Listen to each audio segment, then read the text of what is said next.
બ્રહ્મ એટલે શું? સાકાર બ્રહ્મ એટલે શું? બ્રહ્મ એટલે એક એવો માળો કે જેની અંદર બધું જ આવી જાય, સમગ્ર, કશું એનાથી બહાર ના રહે, એ બ્રહ્મનું સ્વરૂપ છે. બ્રહ્મ વ્યાપક છે એવું બ્રહ્મનું સ્વરૂપ છે. પણ મહાપ્રભુજી કહે છે એ સાકાર પણ છે, અને અમુક લોકો એને નિરાકાર પણ કહે છે. પણ મારી દ્રષ્ટિએ એ સાકાર છે, અને આનો અનુભવ અને પેલા વિદ્યાનગરની સભામાં એમને બતાવી દીધું. પંડિતોની હાજરીમાં કોઈ પંડિત સમજાવી શક્યું નહોતું. વિદ્યાનગરના રાજાએ બધા પંડિતોને ભેગા કર્યા.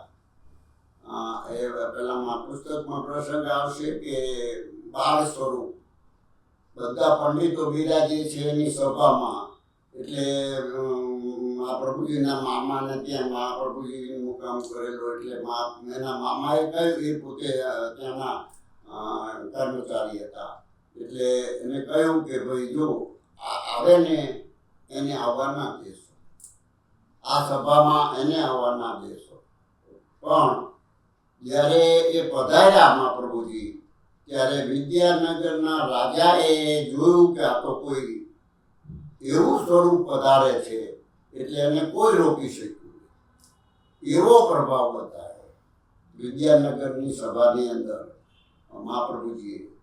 એટલે એમાં સાકાર બ્રહ્માંડની સ્થાપના બી ને બતાવી.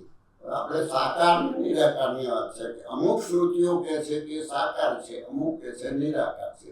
અત્યાર સુધીના પંડિતોએ નથી બતાવ્યું કે બ્રહ્મ સાકાર છે કે નિરાકાર છે. એ તો નિરાકારની જ વાત કરે, કારણ કે એ તો જે નિરાકાર છે તો એની પ્રભા છે. જેમ ફૂલ અને ફૂલની સુગંધ, ફૂલ એ મુખ્ય છે અને એની સુગંધ એ એની પ્રભા છે. એવી રીતે બ્રહ્મ છે એ મુખ્ય છે અને એનું જે પ્રભા છે એ નિરાકાર છે. એનો કોઈ આકાર નથી. કારણ કે એને માનો કે સૂર્ય છે, એનો પ્રકાશ છે, તો જે પ્રકાશ છે એની આભા છે, તો પ્રકાશને કોઈ એ ના હોય, એની વ્યાપકતા હોય. પ્રકાશને આપણે કોઈ સાકાર ના કહી શકીએ, સૂર્ય સાકાર છે.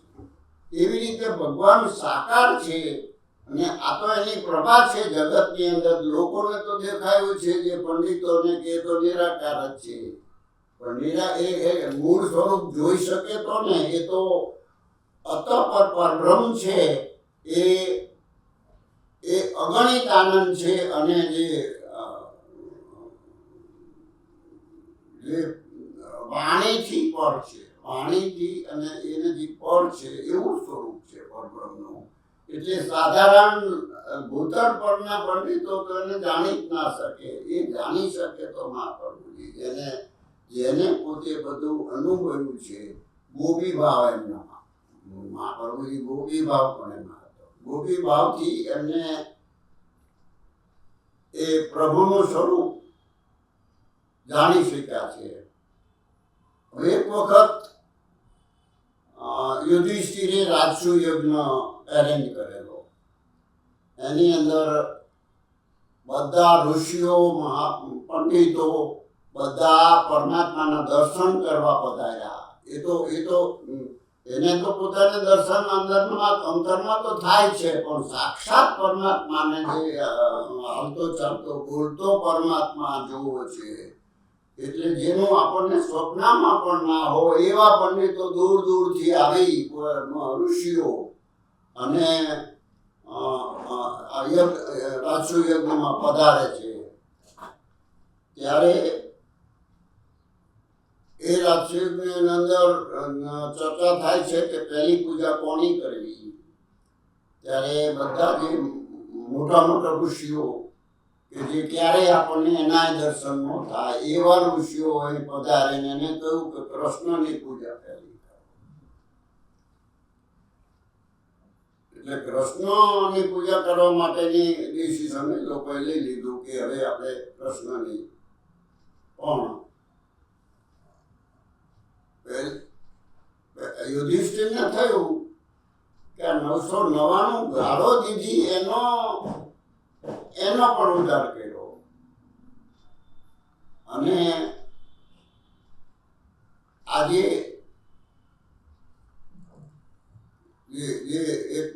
એકદમ પેલા હલકી વૃત્તિ વાળા એનો પણ ભગવાન ઉદ્ધાર કરે છે. જે પ્રહલાદના પિતા હરણાકશુપુને દર્શન તો થયા પણ ભાવ નહોતો, એટલે એને હરણાકશુ તો એને પ્રહલાદને બહુ કષ્ટ આપ્યું અને એને પણ ગતિ આપી, એને પણ સારી ગતિ આપી. તો એવા ભગવાન ના દર્શન તો કે આને બધાને ગતિ આપી પણ તો મારા યજ્ઞમાં કેમ ન આવ્યા? યુધિષ્ઠિરને થયું કે મારા યજ્ઞમાં એ ભગવાન કેમ ન આવ્યા? ત્યારે નારદજીને ભગવાને ના કીધી હતી કે મારા સ્વરૂપને દેખાડશું, વાત ના કરશું. ત્યારે તો પણ નારદજીએ કહ્યું યુધિષ્ઠિરને કે એ પરમાત્મા તો સાક્ષાત ત્યાં સભામાં બિરાજે છે. એ સ્વરૂપ સાક્ષાત નિરાકાર સ્વરૂપ બિરાજે છે. એટલે એને થયું કે પરમાત્મા પધાર્યા છે. એટલે એ યુધિષ્ઠિરે પણ જે એને દર્શન થયા નથી કે જે એટલે ભગવાનનું આવું વિરુદ્ધ ધર્માશ્રય સ્વરૂપ છે. ભગવાન જેને ઓળખાવે એ જ ઓળખી શકે એવું સ્વરૂપ છે. એટલે એ સાકાર છે. સાકાર હોય તો પોતે એક રૂપે અનેક રૂપે દેખાય.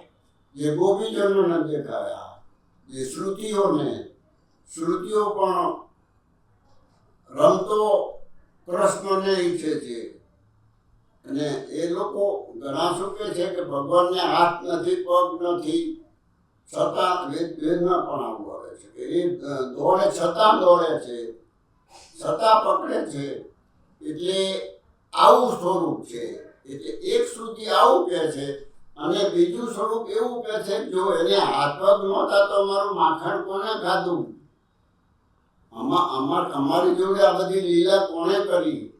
અમારા બેડા ફોડ્યા, અમારા છોકરાની છોકરીઓ ભરીને પોતે આગળ ખસી જાય. આવું બાળ સ્વરૂપ, નટખટ સ્વરૂપ એવું કોણે કર્યું? તો કે મારો ભગવાન તો આવો ભૂલતો ચાલતો ભગવાન છે. એટલે અમુક શ્રુતિઓ કહે છે કે ભાઈ એને આત્મક નથી આ છે. એટલે જેને અનન્યતાથી જે શ્રુતિઓ ઠાકોરજીનું સ્વરૂપ અનુભવ્યું છે એ એવું કહે છે કે એને બધું જ આત્મક બધું જ છે અને એ અમારા માટે એવો છે. એટલે ભગવાનનું આવું સાકાર અને નિરાકાર, પણ મહાપ્રભુજી તો કહે છે સાકાર જ છે. તમને જે દેખાય છે એની પ્રભા છે અને જગત એનું આધિભૌતિક સ્વરૂપ છે. જગત આધિભૌતિક સ્વરૂપ છે. એટલે મૂળ ભગવાન સાકાર છે અને જે નિરાકાર દેખાય છે એની આભા છે અને જગત છે એનું આધિભૌતિક સ્વરૂપ છે. પણ પંડિતોને આવું બધું ના દેખાય એટલે મહાપ્રભુજીએ ગૂઢ સાકારનું વર્ણન કર્યું છે. એટલે આવો સાકાર ભગવાન છે એવું પ્રતિપાદન વિદ્યાનગરની સભામાં પણ કર્યું. એટલે ભાગવતમાંથી આ બધું તારણ કર્યું કે સાકાર છે ભગવાન એ નક્કી થયું. લોકોને દેખાય છે એની પ્રભા છે. અને જે અક્ષર બ્રહ્મ તો એનું ધામ છે. અક્ષર બ્રહ્મ ગણિતાનંદ છે અને એ તો અક્ષરથી પણ પર છે. અક્ષરાતીત પરબ્રહ્મ જ્યાં વાણીથી અગોચર છે એવું સ્વરૂપ મહાપ્રભુએ બતાવ્યું છે જે અન્ય પંડિતો નથી જાણી શક્યા. આવું સ્વરૂપ એ સાકાર, આનું નામ સાકાર, જે નમો ભગવતે કૃષ્ણાય અદ્ભુત કરે મેં રૂપ નામ વિભેદેને જગત ક્રીડતી યો તે એ જ સ્વરૂપ જગત રૂપ, જગતમાં પોતે ક્રીડા કરે છે. જીવ છે એનો અંશ છે અને જગત છે એમને એ જગતના કારણ રૂપ છે એટલે જગત બી સત્ય છે. એટલે જીવ જગત સંસાર મિથ્યા છે એવું મહાપ્રભુએ બતાવ્યું કે જે જીવ જગત અને આ સંસાર એમનું પોતે બધું ક્લેરિફિકેશન આપણને આપ્યું છે. અને દરેક 16 શ્રીની અંદર એને જે આ જીવો છે અનેક પ્રકારના છે, પ્રવાહી, મર્યાદા, પુષ્ટિ, આવા જીવનું છે અને જગત તો એનું કારણરૂપ છે અને એ આધિભૌતિક સ્વરૂપ છે. જગત છે એ ભગવાનનું આધિભૌતિક સ્વરૂપ છે અને પોતે અંતર્યામી તરીકે બિરાજે છે. એટલે ભગવાનનું સ્વરૂપ આવું અંતર્યામી સ્વરૂપ પણ છે, સાકાર પણ છે અને લોકો ના સમજી એને નિરાકાર પણ છે. કારણ શું છે કે આજે નરી આંખે જોવાનો એ સબ્જેક્ટ નથી. જેમ આપણે પેલું વિજ્ઞાન લોકો બધું અણુ જોવા માટે દૂરબીન વાપરે છે એમ એ સ્વરૂપને જોવા માટે આપણી પાસે દિવ્ય ચક્ષુ હોવું જોઈએ. અગર અનન્યતા હોવી જોઈએ. જે અનન્ય છે એ ભાગવતની અંદર મહાપ્રભુજી જે ગુડર્સની અંદર વાત કરે છે ને કે જે કાળના માથા ઉપર પણ પગ મૂકીને ચાલે છે એવા અનન્ય જીવ છે. કે જે જીવનો મનોરથ હોય કે મારે આ ઠાકોરજીનો મનોરથ કરવો છે, એની પાસે પૈસા હોય નહીં, કોઈના લેવા નથી, પણ છતાં એનો મનોરથ પરિપૂર્ણ કરે છે. એટલે આવા ભગવાન જે કાળના માથા ઉપર જેમ એટલે ધ્રુવજી પણ કાળના માથે થઈને પોતે વિમાન માર્ગે ભગવાન પાસે જાય છે. આવી રીતે પોતાના જે અનન્ય જીવો છે એ કાળથી પણ ડરતા નથી. કાળ એનો કેળો મૂકી દે છે. એવા ભક્તો છે એ આપણે આગળ પેલામાં એના ભાગવતના અર્થની અંદર આવી જાય છે. એટલે બ્રહ્મ પોતે સાકાર છે એવું પ્રતિપાદન થયું. એટલે સાકાર નિરાકારની વાતમાં બ્રહ્મ એટલે શું છે, સાકાર શું છે, નિરાકાર શું છે. એ સાકાર જ છે, લોકોને નિરાકાર દેખાય છે અને એને જોવા માટે દિવ્ય ચક્ષુને અનન્ય ભક્તિ જોઈએ જે ગોપીજનો અનુભવી છે. માટે જ કહે છે ને કે ગોપી ભાવ એ ભાગવતનો ગુડર છે. ગોપી પ્રેમ કી ધજા. પ્રેમ માર્ગમાં જો કઈ હોય તો એ ગોપીજનો છે. એટલે ઠાકોરજીની પ્રભા જોઈને એનું સર્વ સમર્પણ કર્યું અને એવી રીતના એને દર્શન પણ થાય છે અનન્ય ભક્તોને.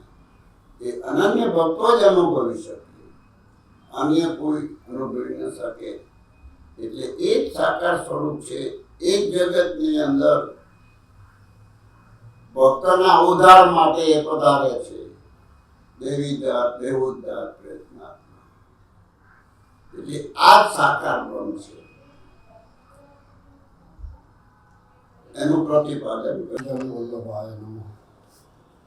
આપણે આઠમા નામે જોયું સાકાર બ્રહ્મવાદ સ્થાપક. પહેલો સાકાર બ્રહ્મવાદ મહાપ્રભુજીએ સ્થાપન કર્યો. એમાં મેં આપણે કહ્યું કે ગઈ વખતે કે નરી આંખે ભગવાનને જોવા માટે, દર્શન કરવા માટે દૂર દૂરથી સંતો મહાત્મા જેના દર્શન પણ દુર્લભ છે એવા પોતાને આંતરચક્ષુમાં ભગવાનના દર્શન કરી શક્યા હતા એવા સાક્ષાત દર્શન કરવા માટે યુધિષ્ઠિરના રાજસૂય યજ્ઞમાં પધારેલા. ત્યારે યુધિષ્ઠિરને થયું કે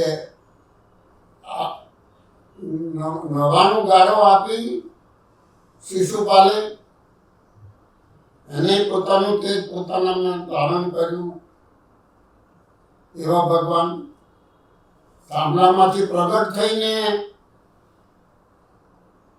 પ્રહલાદને હિરણ્યકશ્યપ વાળી પ્રહલાદને દર્શન આપ્યા.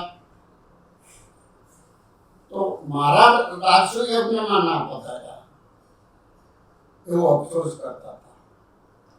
ત્યારે નારદજીને થયું કે ભગવાને મને ના તો કહી છે પણ છતાં પોતે કહ્યું કે એ ક્યારના પધાર્યા છે અને મામાના દીકરા ના સમજશો. યદુવંશમાં નરાકાર પ્રભુ પ્રગટ થયા છે. એટલે યુધિષ્ઠિરને થયું કે આવ્યાની ત્યારે એને નારદજીએ ચોખવટ કરી કે એ ક્યારના પધાર્યા છે. એટલે એ પરમાત્માના દર્શન યુધિષ્ઠિરને પણ નથી થયા, પણ એ સાકાર બ્રહ્મ આવા છે એવું મને પ્રતીતિ કરાવી. સાકાર બ્રહ્મ એટલે સર્વ ખિલવદ્યમ બ્રહ્મ, બધું સર્વ બ્રહ્મરૂપ જ છે એ સાકાર બ્રહ્મ. બ્રહ્મ સાકાર છે. હવે આપણે આગલા નામમાં જોશું કે વેદ પારક. વેદમાં શું છે? બ્રહ્મને ક્યાંક નિરાકાર કહે છે, ક્યાંક સાકાર કહે છે. કોઈ વસ્તુ નિર્ણય નથી આવતો. ત્યારે વ્યાસજીએ એમાં બ્રહ્મસૂત્રમાં એકીકરણ કરીને બતાવ્યું. મહાપ્રભુજીએ તત્વાર્થ નિબંધમાં અનુભાષ્યમાં બતાવ્યું કે સાકાર નિરાકાર કેવી રીતના છે. પહેલા આપણે બ્રહ્મનું સ્વરૂપ સમજીએ કે બ્રહ્મ શું છે. પહેલા બ્રહ્મનું જ્ઞાન ના હોય તો બ્રહ્મને જાણવો બહુ અઘરો છે. કારણ કે ભગવાન બ્રહ્માજી જેવા પણ જાણી શક્યા નથી. એટલે બ્રહ્મ શું છે? બ્રહ્મ એક એવી વસ્તુ છે કે જેમાં બધા જ જળ ચેતન પશુ પક્ષીઓ બધું જ અંદર સમાઈ જાય. એ બ્રહ્મ એક એવો માળો છે. બ્રહ્મનું આદિ ભૌતિક સ્વરૂપ આ જગત છે. બ્રહ્મ જગત રૂપે થયા છે એટલે એ બ્રહ્મનું આદિ ભૌતિક સ્વરૂપ છે. બીજું છે બ્રહ્મનું આધ્યાત્મિક સ્વરૂપ, એની આભા. જેમ સૂર્યનો પ્રકાશ દેખાય આપણે કઈ સૂર્ય છે, એવી રીતે બ્રહ્મ અક્ષર બ્રહ્મ ગણિતાનંદમ બ્રહ્મ. બ્રહ્મ એ આનંદ ગણતરીપૂર્વકનો પૂર્ણનામ તો અણિતસ્માત. એટલે બીજો બ્રહ્મ એ તો પરમાત્માનું ધામ છે. જે અક્ષર બ્રહ્મ છે જ્યાં મુનિઓ જે મુક્તિવાળા છે એની અંદર લય થાય છે એવું એ ધામ છે. પણ એની અંદર તેજોમય જે કહેવાય છે એમાં જ્યાં દ્રષ્ટિ ના પહોંચતી હોય તો અંદર બિરાજનાર જે પરબ્રહ્મ, જે મહાપ્રભુ જે પોતાના હૃદયમાંથી સેવકોના પોતાના ઘેર ઘેર જે ઠાકોરજી પધરાયા છે એ પરબ્રહ્મ, જે વેદથી પણ પાર છે, જેના દર્શન પણ દુર્લભ છે, એવું સ્વરૂપ મહાપ્રભુજી આપણને સાકાર બ્રહ્મ આપણા ઘેર પધરાવ્યું. તમારે બીજે ક્યાંય ધક્કા ખાવાની જરૂર નથી. તમારા ઘેર સેવા કરો, ત્યાં આનંદ કરો. એ આનંદ સ્વરૂપ છે.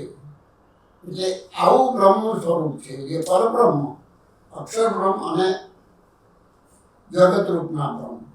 એટલે આવું બ્રહ્મનું સ્વરૂપ છે. હવે એને જેમ કહ્યું ને કે યુધિષ્ઠિર જેવા બી ગયા નામમાં કહ્યું કે બ્રહ્મવાદની અંદર યુધિષ્ઠિરને પણ ખબર નથી કે પરમાત્મા પધાર્યા છે, ત્યારે ઋષિમુનિઓને યજ્ઞની જોડે નિસ્બત નથી, યજ્ઞ માટે નથી પધાર્યા, એ સાક્ષાત પ્રભુના આ આંખે જ દર્શન કરવા છે. અંદર તો એને થાય જ છે. ઋષિમુનિઓને અંતરચક્ષુથી એ ભગવાનના દર્શન કરી શકે છે, પણ સાક્ષાત આ આંખોથી દર્શન કરવા માટે, આંખોનું જે ફળ એના દર્શન કરવા માટે પધાર્યા છે. એવા ભગવાન જે વેદમાં જે નિરાકાર કહે છે, પણ મહાપ્રભુજીએ એને સાકાર તરીકે પ્રતિપાદન કર્યું છે. તો કેવી રીતે? તો કે છે જેને પ્રાકૃત આકાર નથી એટલે લોકોને નિરાકાર કહે છે, પણ એ આનંદરૂપ આકાર છે, માટે એ સાકાર છે. એટલે ભગવાનનું સ્વરૂપ કેવું? આનંદરૂપ. હવે શ્રુતિઓ, વેદની શ્રુતિઓ પણ કહે છે કે કોઈ એને કેટલી કહે છે કે એને હાથ નથી, પગ નથી, છતાં દોડે છે, છતાં હાથ નથી પણ પકડે છે. ત્યારે બીજી શ્રુતિઓ એમ કહે છે કે ભાઈ જો એ નથી, એને હાથ પગ નથી, તો જે ભાગવતમાં લીલા કરી, બાલ લીલા, કિશોર લીલા, રાસ લીલા, માન લીલા, દાન લીલા, એ બધું કોણે કર્યું? જો બ્રહ્મને હાથ પગ ના હોય તો આ કયો બ્રહ્મ હતો? કારણ કે વેદ જાણ્યા વગર ભાગવત જાણાય નહીં. વેદના ખાટું હોય એને જ ભાગવત વિશે જ્ઞાન થાય. ત્યારે મહાપ્રભુજી વેદના ખાટું કહેવાય કે વેદ પારંગ, વેદમાં પારંગ. એની પરીક્ષા કરવા માટે એક દક્ષિણ ભારતમાં જ્યારે મહાપ્રભુજી પધાર્યા ત્યારે ઢુંડી દીક્ષિત નામનો એની પરીક્ષા કરવા કે મહારાજ તમે શું જાણો વેદને? તમને વેદ આવડે છે તો પહેલેથી છેલ્લે સુધી એના મંત્ર બતાવો, પછી છેલ્લેથી પહેલે સુધીના મંત્ર બતાવો, અને પછી એક એક શબ્દ છોડીને બતાવો. આવી રીતે પરીક્ષા કરવાનું કહ્યું. ત્યારે મહાપ્રભુજીએ પહેલેથી છેલ્લે સુધી મંત્ર બોલી, શબ્દ અક્ષર, અને છેલ્લેથી પહેલે સુધી બોલી ગયા, અને એક એક શબ્દ છોડીને પણ બોલી ગયા. ત્યારે એ ઢુંડી દીક્ષિત હારીને નીચું મોટું કરીને જતા રહ્યા. બીજું વેદની અંદર જે વેદની પરીક્ષા કરવા આવ્યા એ ઓરછાના બ્રાહ્મણ, ઓરછા ગામ જે મધ્યપ્રદેશમાં આવેલું છે, ત્યાં એક ઘટ સરસ્વતી હતો. એને સરસ્વતીનું એવું વરદાન હતું કે ક્યાંયથી એ હારે નહીં. પણ અહીંયા જ્યારે મહાપ્રભુજી સામે સાક્ષાત્કાર કરવા આવે છે ત્યારે આવી જાય છે. ત્યારે એને થાય છે કે સરસ્વતી તમે આવું કેમ કર્યું? મને કેમ હરાવ્યો? તો કે ભાઈ એ તો સરસ્વતી, એના સરસ્વતીના તો પતિ છે, એની આગળ હું કોઈ સામું ના રાખી શકું. માટે જે કંઈ હતું તે મેં વેદમાં હતું એ બતાવ્યું છે, જે મહાપ્રભુજીએ રજૂ કર્યું છે. એટલે આવી રીતે પોતે અણુભાષ્યની અંદર સમન્વય કર્યો છે. વેદમાં જે શ્રુતિઓ સાકાર અને નિરાકાર, વેદમાં સાકાર અને નિરાકાર બંને છે એમ કે છે, એનું સંગતિ કરીને વેદવ્યાસજીએ બ્રહ્મસૂત્રની અંદર સંગતિ કરી. ત્યારે એના ઉપર મહાપ્રભુજીએ અણુભાષ્યથી સાકાર નિરાકારની સંગતિ એ રીતે કરી કે સાકાર એટલે આનંદ સ્વરૂપ છે, અને નિરાકાર એટલે જેને પ્રાકૃત દેહ નથી, આપણા જેવા પ્રાકૃત નથી એવો દેહ છે, એને લોકો નિરાકાર કહે છે. એટલે એવી રીતે વેદની અંદર પોતે પોતાનો મત રજૂ કર્યો. એટલે પોતાનું નામ વેદ પારગ, વેદના પારંગત. આપણે ગુજરાતીમાં કહીએ તો વેદના ખાટું. એટલે અહીંયા આપણે એ નામ પૂરું કરીએ છીએ. ત્યાર પછી આવે છે 10મું નામ, માયાવાદ નિરાકર્તા. માયાવાદને નિરાશ કર્યો. માયાવાદીઓ શું છે? માયાવાદીઓ કે આ જગત તો મિથ્યા છે. ઝાંઝવાના નળ જળ જેવું છે. ઝાંઝવાનું જળ હોય એ દેખાય જળ કે હજી અહીં છે, હજી અહીં છે, હજી અહીં છે. એમ રણમાં જાઓ તો તરસ લાગી હોય તો તમને એમ કે કૂવો છે, કૂવો નદી ક્યાંય હોય એવી રીતે તમે દોડાદોડી કરો પણ એ તમને હાથમાં કશું આવવાનું નથી. એવું ઝાંઝવાના નીર જેવું છે આ જગત. એ જગત જાદુ નગરી જેવું છે.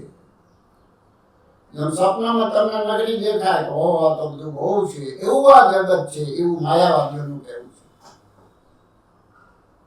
કે આ માયાએ જ આ જગત રચ્યું છે અને માયાના સહારે જ આ બ્રહ્મ જે કહો છો એ માયાના સહારે જ આ દેખાય છે.